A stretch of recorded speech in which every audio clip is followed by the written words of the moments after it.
Welcome to Strategy Saturday. I'm Charles Carillo, and today we're going to be discussing why should you hire a property manager. Have you always wanted to invest in real estate but didn't have the time, didn't know where to find the deals, couldn't get the funding, and didn't want tenants calling you? Since 2006, I've been buying income-producing properties in great locations that provide us with consistent passive income while we wait for appreciation in the future and take advantage of tax laws while we're waiting. And unlike your financial advisor, we invest alongside our investors in every property we purchase.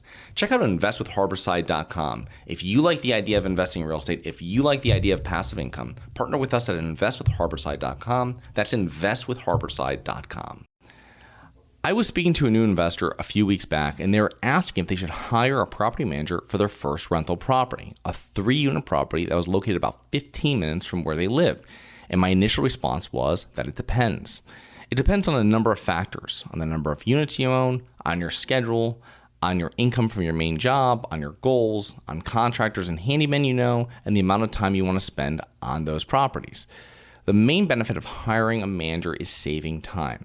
When I started investing, I managed the properties all myself. I was in my early 20s, and I lived within a couple blocks of all the properties, so it was pretty simple to manage. As I got older, though, I hired a third-party property manager, and it allowed me to spend more time on higher-level activities like finding properties, buying properties, and speaking with investors. Another benefit of hiring a third-party property manager is decreasing your stress. You need to be glued to your phone 24/7 when you manage properties, and you need to have people you can call to resolve issues, or you need to resolve them yourself, a potentially stressful situation. Third-party managers are a wealth of knowledge that owners can tap into if needed. An experienced property manager brings you a problem, and they will also tell you how they suggest you fix it. When I've had newbie managers before, their suggestion is usually the most expensive for me and the easiest for them.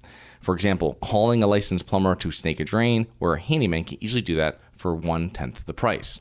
But there's also management solutions that are now all or nothing. You can handle certain aspects of management and then hire others to assist you. You might hire a handyman yourself, full-time or part-time, but you can also handle all those incoming inquiries and calls from tenants and then reach out to your handyman to have the issue addressed. Set up an online payment system to accept payments from tenants. Hire people to handle most, if not all, recurring work at the properties, like landscaping, janitorial, etc. Make contacts with local contractors when a licensed professional is required. Now, good property managers, third-party managers, will assist you not just while you own the property, but before the sale.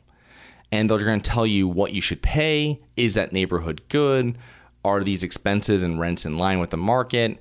Will I be able to reach this rent potential here? They're really the voice of reason because they've been there for so many years and they have rentals or should have rentals in that area.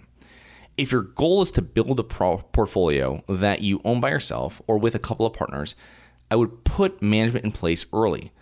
Maybe 1 to 2 years after your first purchase or from the beginning, and focus on scaling. Once you hit 50, 60 plus units, you can afford to hire a full-time handyman, which will make it much easier to handle issues when they arise.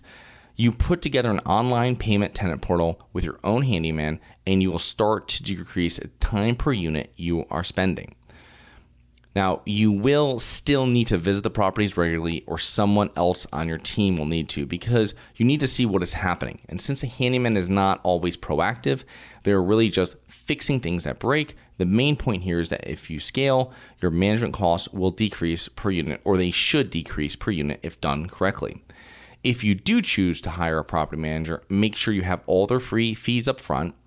Make sure you know exactly what costs will be charged you for services around your properties.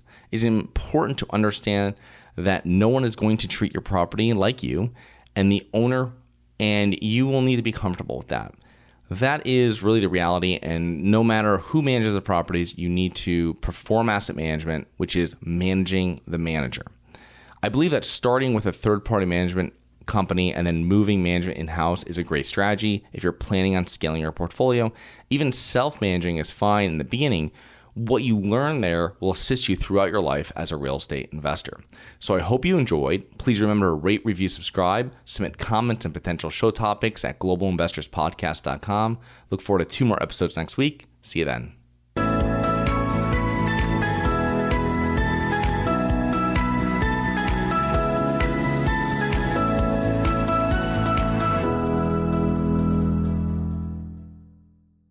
Nothing in this episode should be considered specific, personal, or professional advice. Any investment opportunities mentioned on this podcast are limited to accredited investors. Any investments will only be made with proper disclosure, subscription documentation, and are subject to all applicable laws. Please consult an appropriate tax, legal, real estate, financial, or business professional for individualized advice. Opinions of guests are their own. Information is not guaranteed. All investment strategies have the potential for profit or loss. The host is operating on behalf of Syndication Superstars LLC exclusively.